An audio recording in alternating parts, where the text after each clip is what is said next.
On part à présent dans le Haut-Doubs pour un des joyaux de l'architecture militaire de notre région, au Château de Joux. On retrouve tout de suite Florence Cicolella et ses invités.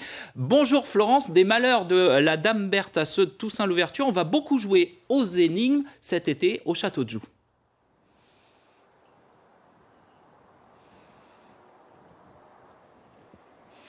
Bonjour à tous, oui, nous sommes sur l'une des terrasses du Château de Joux avec un panorama extraordinaire sur le Haut-Doubs. Un endroit stratégique depuis toujours, Christine Larsen. Expliquez-nous pourquoi on a mis un château ici. Eh bien, comme vous pouvez l'observer, on domine la Cluse à une hauteur de 100 mètres à peu près.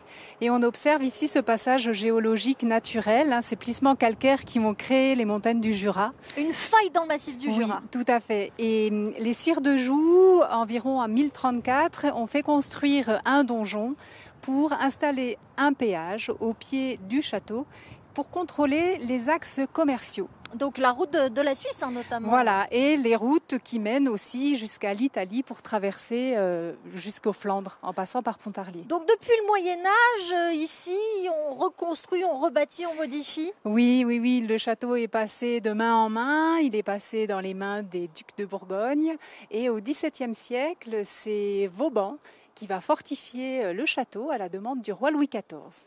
Et donc il va remanier, il va s'appuyer sur les constructions existantes depuis le Moyen-Âge et il va fortifier ce château pour qu'il soit adapté à l'évolution de l'artillerie. Mais nous, on s'intéresse à une période particulière pour le fameux jeu d'énigmes que vous proposez cet été. À quel moment ? Oui, alors nous allons proposer des animations famille les lundis, mercredis et vendredis matin et on va travailler avec les familles sur l'histoire du soldat Louis Perrault.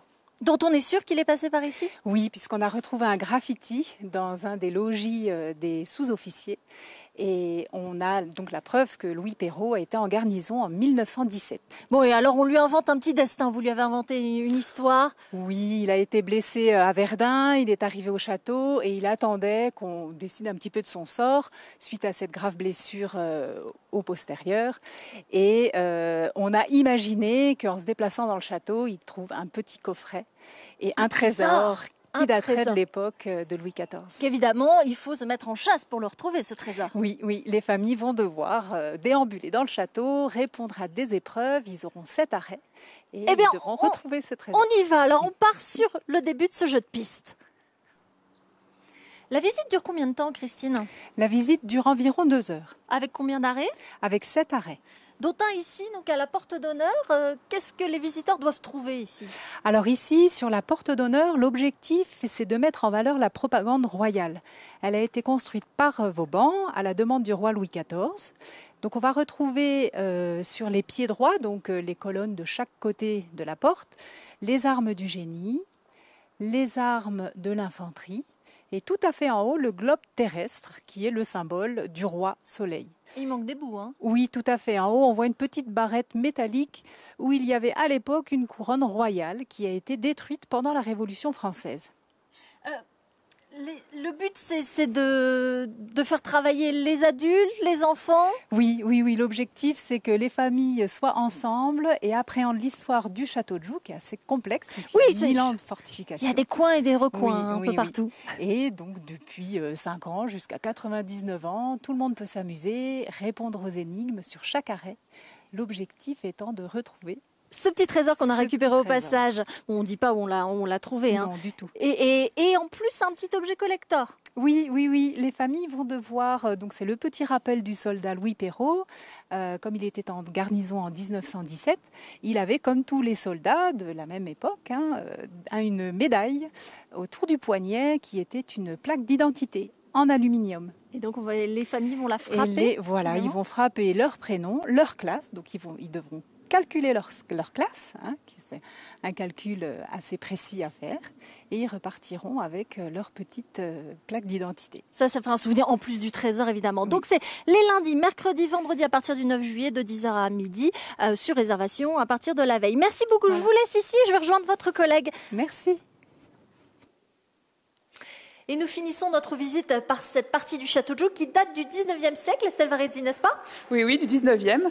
En fait, après la fin du conflit qui oppose la France à la Prusse, On fortifie toute la barrière est de la France avec plus de 300 forts, dont ce fort Série de Rivière qui date du 19e. Alors avec un joli canon, bon, qui est une reconstitution, mais ce qui est très intéressant, c'est là-bas cette partie. Expliquez-nous. Alors tout à fait. Donc ici, juste à l'embrasure de tir, vous avez un verrou de 23 tonnes qui était manipulé par 4 soldats. Et en 5 secondes, il faisait monter ce verrou afin de dissimuler le canon. Et pourquoi il est si exceptionnel ici au Château-Joux? Alors il est exceptionnel car c'est le dernier verrou qui fonctionne encore.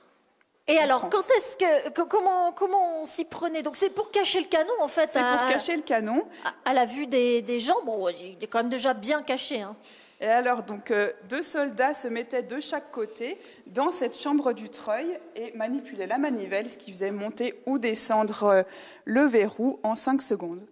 Et est-ce qu'on peut encore le voir en action, ça? Alors, tout à fait. Les 22 et 23 septembre prochains, nous avons des reconstitutions historiques 1914-1918 et une des compagnies va manipuler ce verrou. Donc, vous pourrez le voir monter et descendre comme à l'époque. Et chronométrer, voir si en 5 secondes, c'est vraiment possible. Voilà, tout à fait. Oui, 14-18, même si ça date de 1881. Oui, tout à fait, parce qu'il a encore été utilisé après.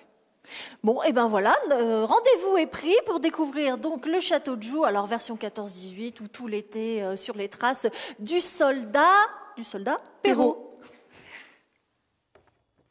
Merci beaucoup Florence, merci à vos invités.